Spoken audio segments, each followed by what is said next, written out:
At this stage, Paulo seemed to be on complete freefall. He insisted that nothing should be planned. Instead, he would wait for the universe to provide him with omens and signs to guide him on his way.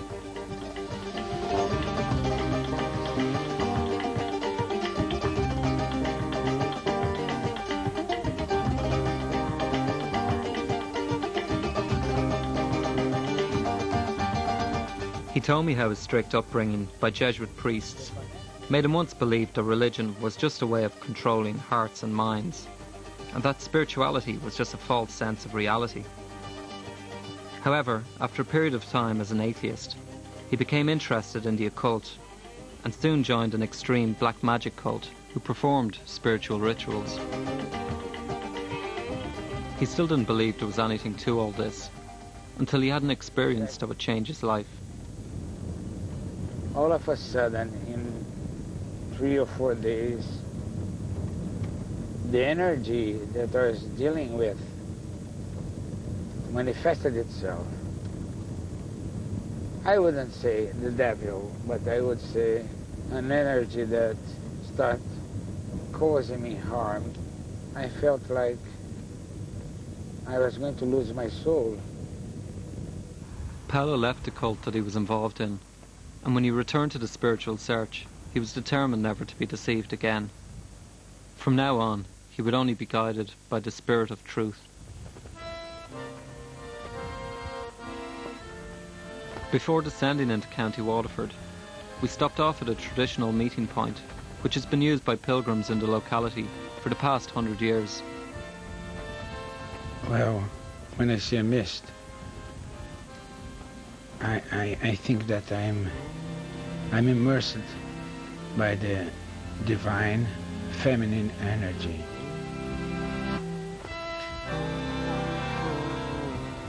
It seems that she's surrounding me.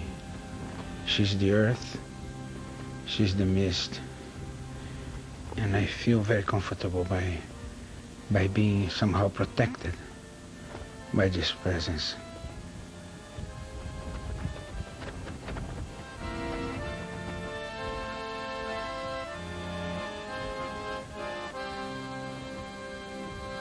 I'm confident that this mist and the water and the rain, they are going to guide me through this journey.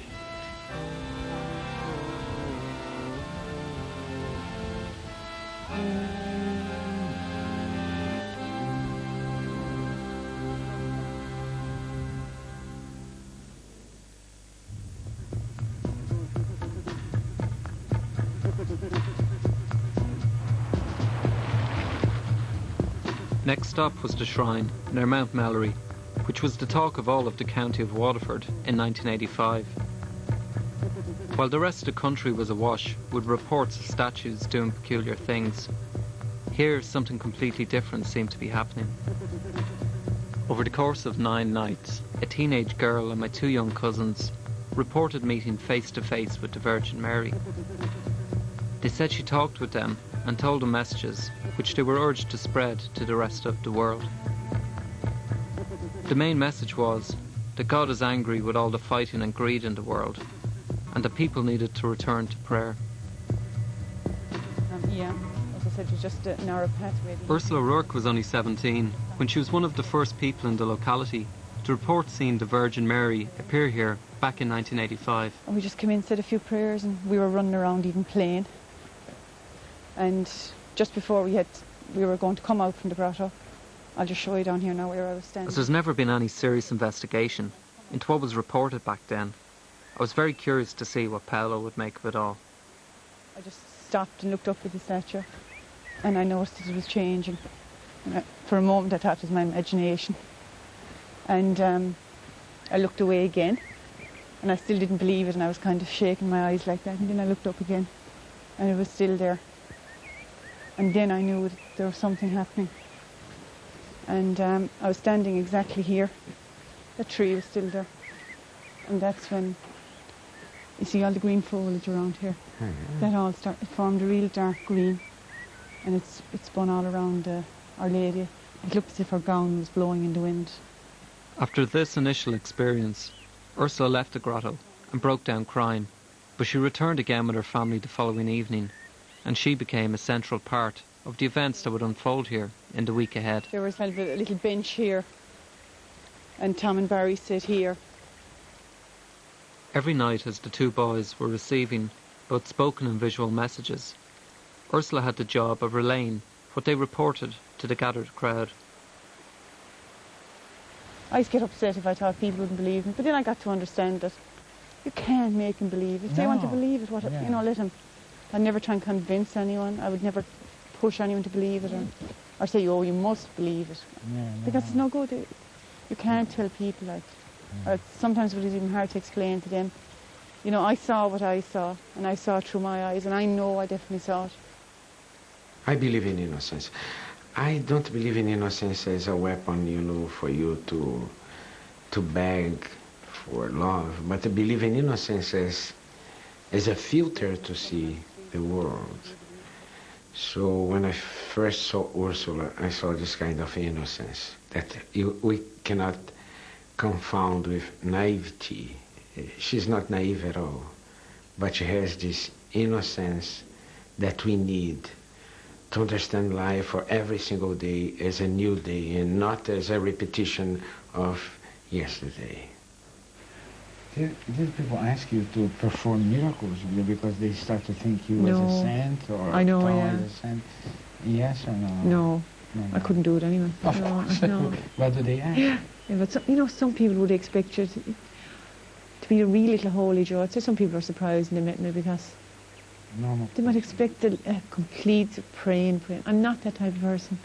I'm just normal. I just live my life. I'm married with my 2 kids and happy. And I feel my duties as well. I'd take Neve here every so often, and she drinks the water, and she knows I try and teach her prayeres, and that is much my duty to bring my children up and bring them up as well. And good. And I often wonder what will she say to me in years to come. Maybe what did happen to you there? And I'm kind of looking forward to those questions, that kind of way. So I really want to drink from this water. Yeah.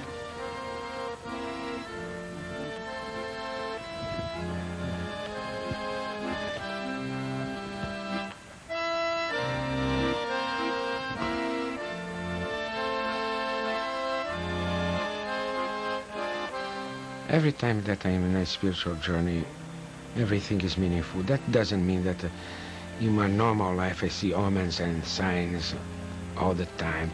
I see them, of course. They guide my life. But when I am in a spiritual journey, then every single moment is sacred.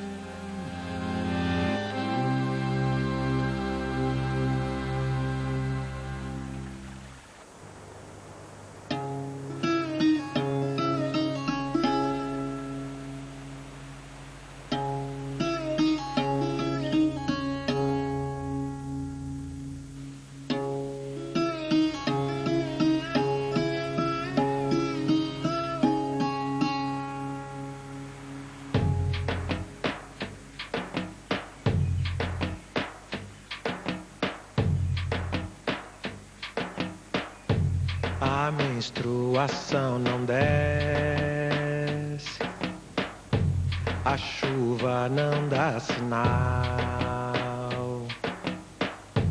Quem seu mal no mel padece, seu bem conserva no sal. Vai doer de novo parto, vai secar de novo açude. Vida que tem sala e quarto, quem não couber que se mude. Last night I was really tired and I decided to walk back to the hotel, and then I arrived at the hotel and the door was locked. And first I thought to myself, oh my God. I started knocking, and nobody answered. I rang the bell, nobody answered. I didn't have the key, so I had either to wait for someone to open the door, or I had, to take some step towards that. And it was cold, and there was a beautiful starry night, and all of a sudden I realized that I was in front of a sign again.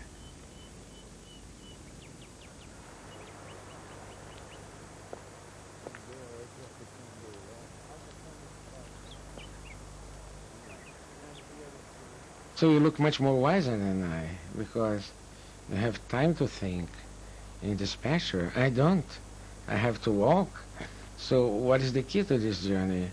What can I see in your eyes that I cannot understand? Because I see your eyes and it seems that they are trying to teach me something. You're just a horse, I'm a man.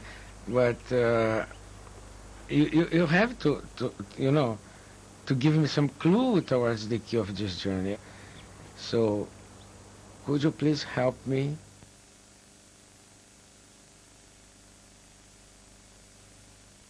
Trevor O'Keefe was murdered in 1987. His mother...